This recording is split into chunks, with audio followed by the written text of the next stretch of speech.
नमस्कार मंडळी, मी आज लसूण मेथी बनवणार आहे। गॅसवर कढई ठेवली, त्यात तेल टाकलं, लसूण टाकला, लसूण चांगला परतून घेतला। त्याच्यामध्ये भाजी टाकली, भाजी स्वच्छ धुवून घेतली, नंतर कढईत टाकली, मीठ टाकून परतून घेतली चांगली भाजी। चांगली शेंगदाणे, डाळे, तीळ याची पेस्ट बनवून घेतली।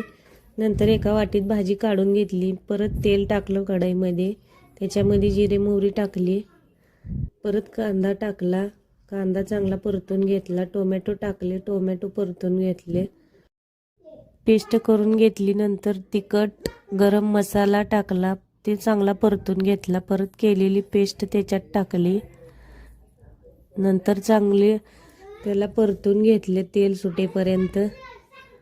थोडंसं पाणी टाकलं, चिटका लागले म्हणून खाली कढईला, नंतर हलवून घेतले। त्याच्यात छान अशी गिरवी तयार झाली, त्यात मेथी टाकून घेतली, अशी छान अशी लसूण मेथी तयार झाली।